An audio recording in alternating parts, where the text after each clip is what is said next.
Good afternoon.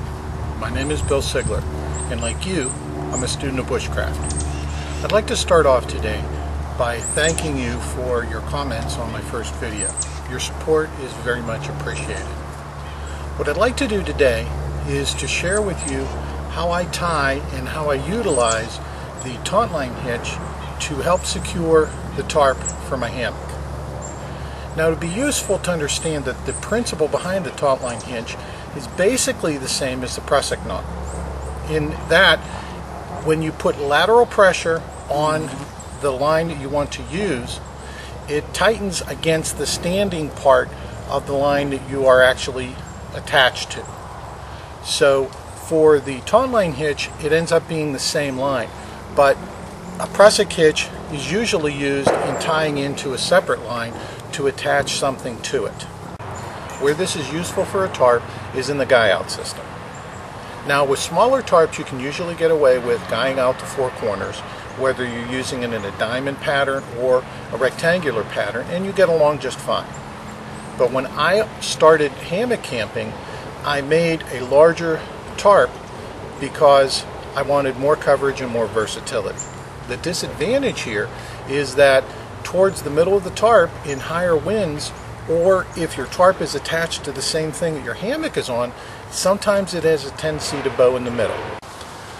So the way that you handle that is you guy out the four corners of your tarp, plus you set up adjustment points along the edge of the tarp so that you can tighten up and make it more rigid.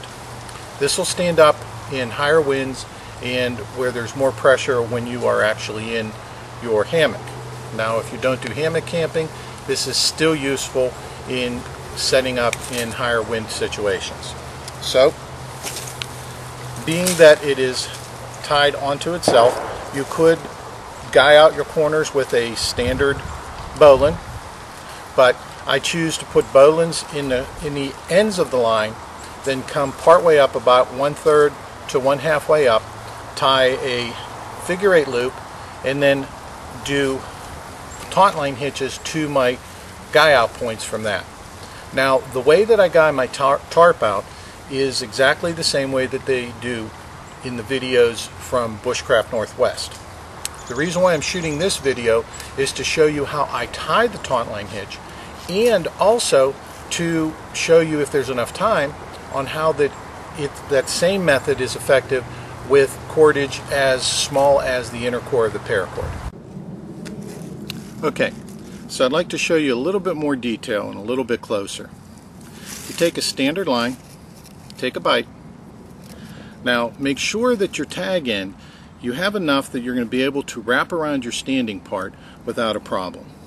So you come part way up and you start circling around your standing part inside the loop area back towards the finished end of your loop. Now, you go around a couple times. Like I said, I'll go through usually about 3 or 4 times. Okay, and once you've gone through the second or third time, you can see how the cord wants to stand up. You bring it across, and that'll help lock in this part of the loop. This part of the loop here will be locked in, and by crossing over it, you're creating a loop here so that you can take the bitter end of your cord and run it right through. Now, from here, all you need to do is essentially dress your knot. You can see how it has a tendency to stand off here. You want this as tight and as neat as possible. So you work your cord through, dress it up, and your final test is by taking and putting pressure on both ends. Now, if you watch here, you're going to see that this is the line that comes up and applies the pressure to stop the knot. And this was dressed pretty good, so there's very little give. But the advantage here is that if you take away the lateral pressure, you can slide the knot very easily in either direction. And actually, it's not a knot, it's a hitch, even though this part of it is essentially a knot. So Normally I will take and dress it up once I've tested it a couple times. I'll dress it a little bit tighter, and here you have a usable, serviceable Tauntline hitch. Now, like I said, you can do this with both the paracord, which is very useful, and all the way down to the inner strand of the paracord, the individual inner strand. But if you don't understand how this part is done, when you go to do the inner strand of the paracord, you're going to be completely lost.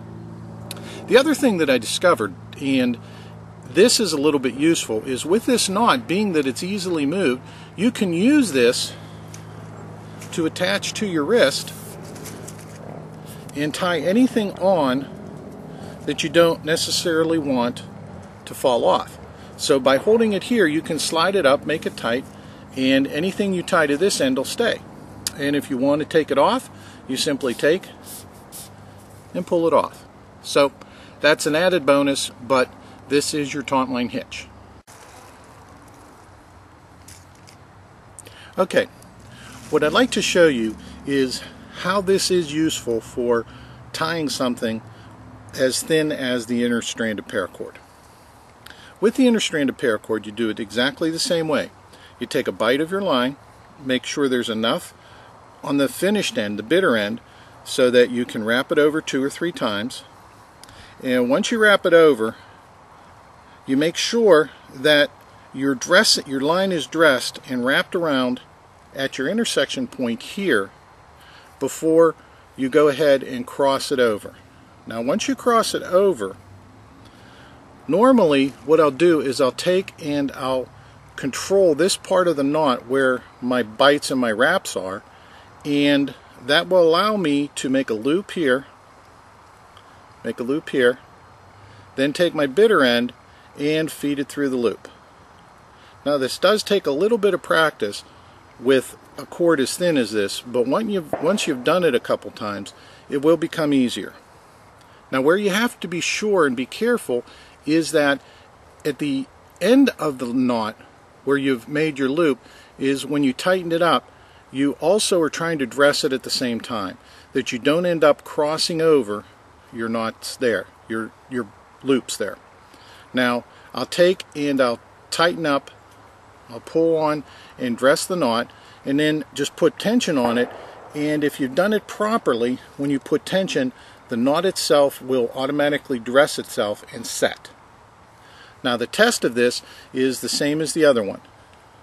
You take pressure on your standing part and you pull it through.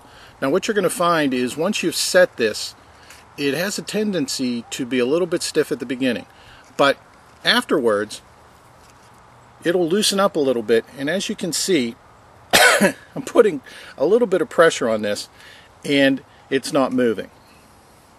The other part is that it'll move very freely. The advantage here is that now you have an easy way to make adjustments on very, very thin cordage. The disadvantage is that it's very, very thin cordage. It's hard to work with, but it's another option that you can use with the Tauntline hitch.